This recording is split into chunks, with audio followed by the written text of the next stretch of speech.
अस्सलाम वालेकुम। मैं हूँ आपकी अपनी रानी आपा। जी हाँ, एक बार फिर आपकी खिदमत में हाजिर हो गई हूँ एक बेहद शानदार और बेहतरीन गंजपन के इलाज के लिए, जो कि बहुत ही सादा है और सिर्फ 3 चीज़ों से तैयार होगा ये इलाज। जी हाँ, ये गंजपन का शानदार इलाज सिर्फ 3 चीज़ों पर मबनी है और वो ये 3 चीज़ें हैं। एक है मेहंदी के पत्ते, दूसरा है कलौंजी और तीसरा है ज़ैतून का तेल।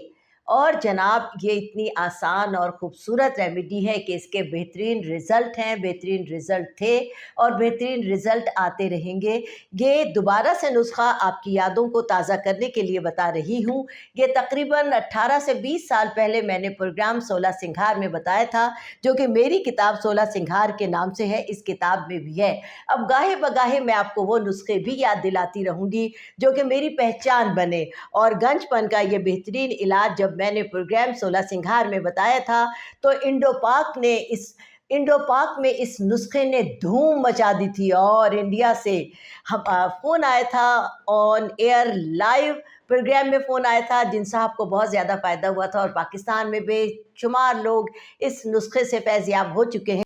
जी जनाब, ये तीनों चीज़ें मैंने एक जगह पका ली। चूँकि मेरे पास लाइव पकाने की सहूलत नहीं है, इसलिए मैंने स्टील के सॉसपैन में ये मेहंदी के पत्ते और ज़ैतून का तेल ऑलिव ऑयल में पका लिया है। आप ये देखें कि ये तेल अच्छी तरह से पक गया है और ये चीज़ें जल गई हैं। अब जलने के बाद मैंने इसको ठंडा कर लिया। जब ये रूम टेम्परेचर पर आ गया है, तो मैं इसको छान कर आपको बताऊँगी कि किस तरह ये तेल आप इस्तेमाल करेंगे। एक बार फिर बता दूँ कि ये नुस्ख़ा मेरी किताब 16 सिंघार में भी है और अब मैं आपके साथ बहुत सारे इस किताब में से नुस्खे शेयर करूंगी जो कि आप लोगों को बेहद पसंद हैं। आप लोग उससे बहुत ज़्यादा फैज़याब हो चुके हैं और इस किताब को मंगाने के लिए भी वही नंबर्स हैं जो आप लोग जिन नंबर पर मुझसे कांटेक्ट करते हैं। एक बार मैं स्क्रीन पर भी वो नंबर चला दूंगी। और जनाब, ये तेल पककर तैयार हो गया है। ये देख लें आप, बिल्कुल ठंडा भी हो गया है और ये इस पोजीशन में है। इसकी ये कंडीशन होगी और उसके बाद आप इसको छन्नी से छान लेंगे, जैसा कि मैं आपको छान कर दिखा रही हूँ। ये देखिए, इस तरह ये बिल्कुल स्ट्रेनर में डालकर हम इस तेल को छान लेंगे। आप भी बिल्कुल आसानी के साथ इस तरह इसको छान लीजिएगा और उसके बाद आप इस तेल को छानने के बाद किसी भी बोतल में भर लीजिएगा, ताकि आप इस तेल को आराम के साथ इस्तेमाल कर सकें। और जनाब, इस तरह से थोड़ा थोड़ा करके, और तेल की शक्ल भी ये होगी जो आप लोग देख रहे हैं। और इस तेल को लगाने का तरीक़ा ये होगा कि अगर बीच में से गंजपन है या साइडों में से है या पूरे सर में है या पीछे से है, क्योंकि जिसको प्रॉब्लम होती है इतने, और हाँ, बालखोरे में भी ये तेल बहुत ज़्यादा फ़ायदा देगा।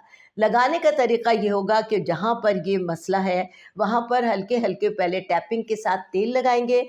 तेल लगाने के बाद उसका मसाज करेंगे। मसाज करने के बाद ये याद रखिए कि इस तेल को जज़्ब करने के लिए नाखूनों की ज़रूरत होगी। आप हल्के हल्के हल्के हल्के उस जगह पर नाखूनों से मसाज करेंगे, ताकि जो स्किन आ गई है आपके पोर्स के ऊपर, वो स्किन हट जाए और ये तेल स्किन में पेनिट्रेट होना शुरू हो जाए।